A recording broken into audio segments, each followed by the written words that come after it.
Bom, retomando então. Esses tipos de variáveis aleatórias, então, a gente pode dizer deles o seguinte: as variáveis categóricas ou qualitativas, né, têm como valores os nomes das categorias dessas características estudadas, ou seja, se você categoriza uma população, cada categoria tem um nome. Esses nomes é que serão os valores que essa variável categórica ou qualitativa tem, ou é qualitativa, tá? Agora, se essas categorias são do nível de mensuração nominal, as variáveis serão do tipo variável aleatória nominal, ok? Mas se as categorias forem hierarquizadas, né, você então terá a variável aleatória ordinal. Então esse será o tipo dela. Tá? Ora, como exemplo, a gente pode tomar, por exemplo, o gênero, a característica gênero. Tá? Como é que eu vou medir essa variável? Essa característica? Eu vou usar a variável chamada sexo, que é uma variável do nível nominal, porque as categorias formadas, né, os masculinos e os femininos, eles são apenas nomes da categoria. Não há intensidade de gênero em uma para outra. Então, eles são simplesmente o nome das categorias. Né? Então, o nível de mensuração dessa variável é o nível de mensuração nominal. Tá? E os valores possíveis, né, para essa variável serão masculino e feminino. Ok? E somente esses dois. Tá?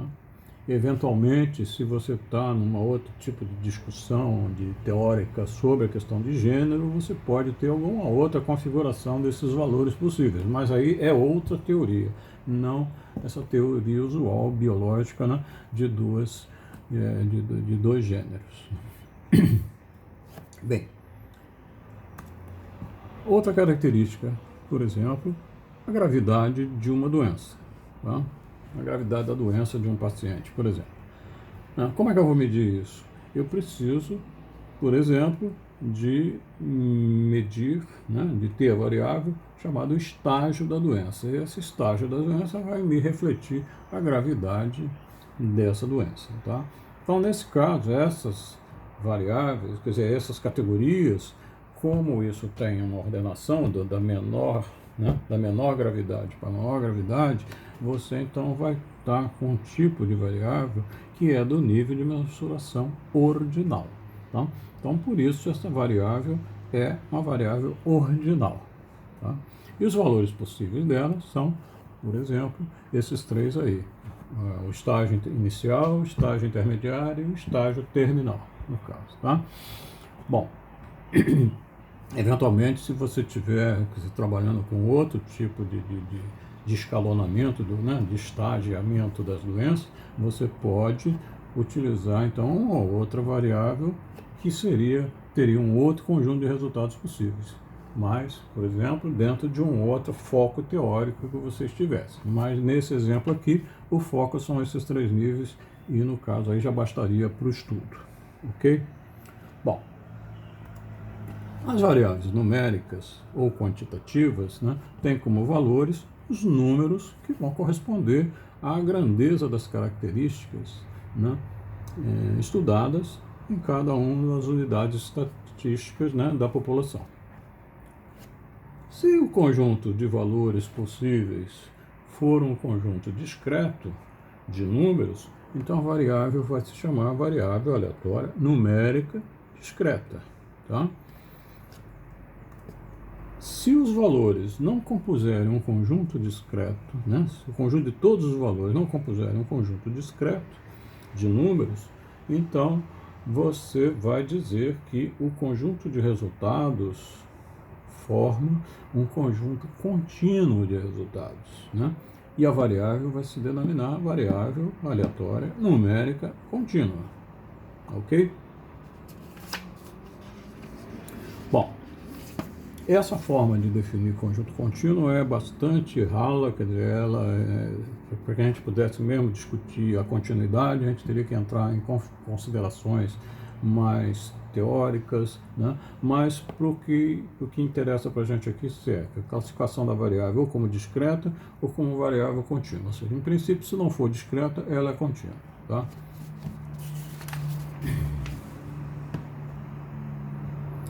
Essa questão do discreto é o seguinte, né? Vamos ver aqui pelo exemplo. Vamos supor que você esteja com um fenômeno qualquer e tal, que precisa de conhecer a característica de friagem noturna, por exemplo. Né?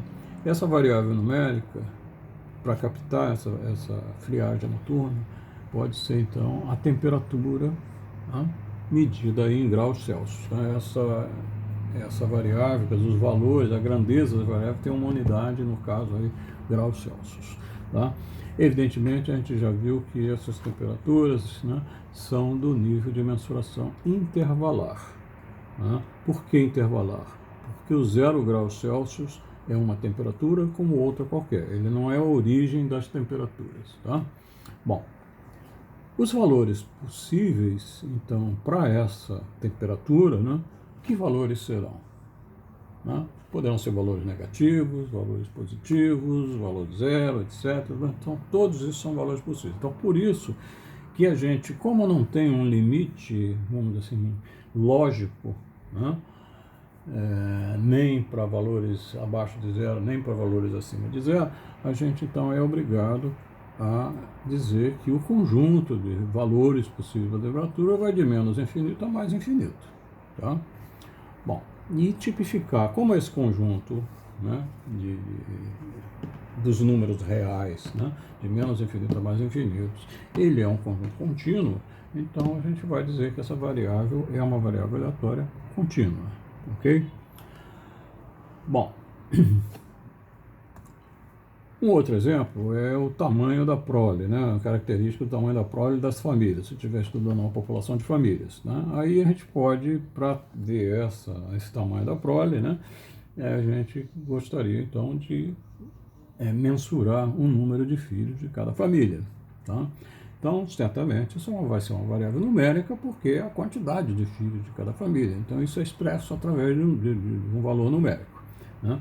A gente já sabe que, como o zero significa a ausência de filhos, né, você então tem uma origem para começar a contar, né, um número de filhos. Dado que você tem uma origem, então esse nível de mensuração vai ser um nível de razão. Né?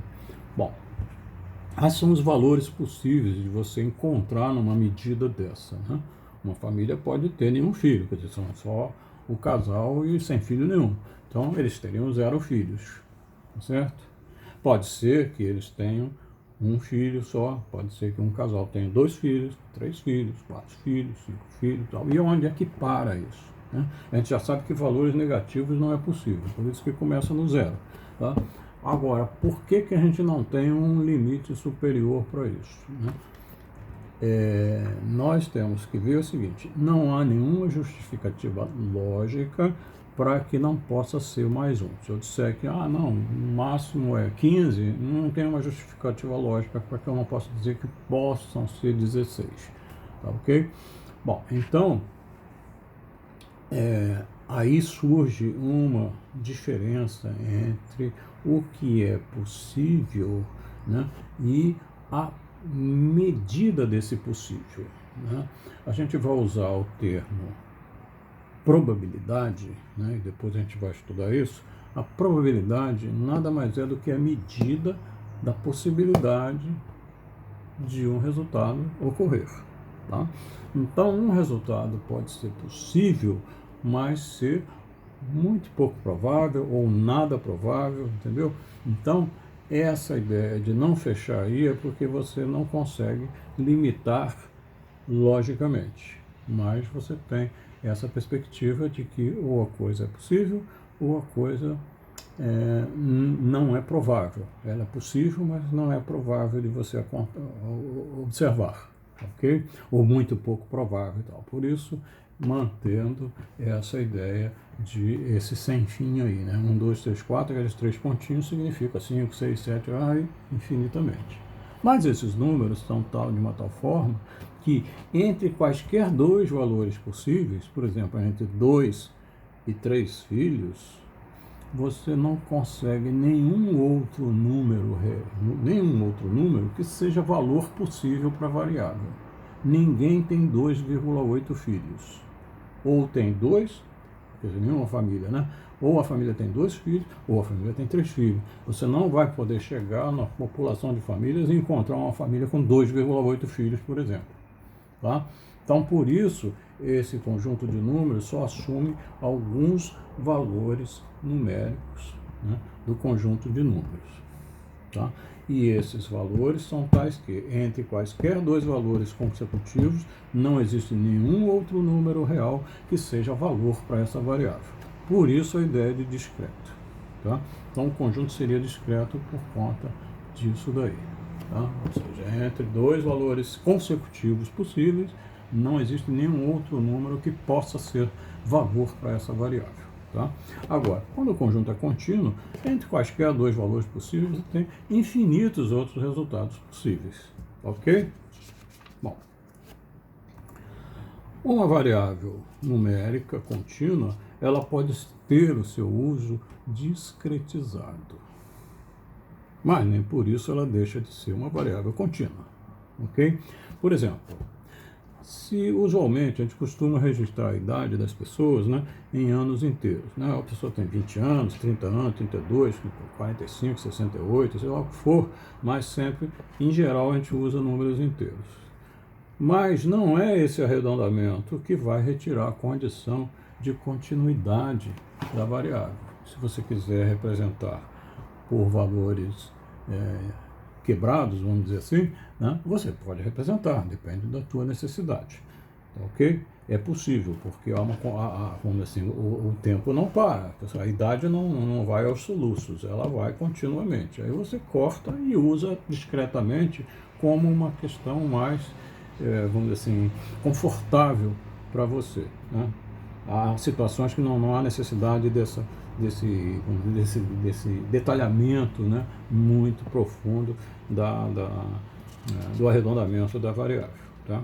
A gente pode trabalhar então com os valores discretizados, mas a variável deve ser considerada uma variável contínua. Ok?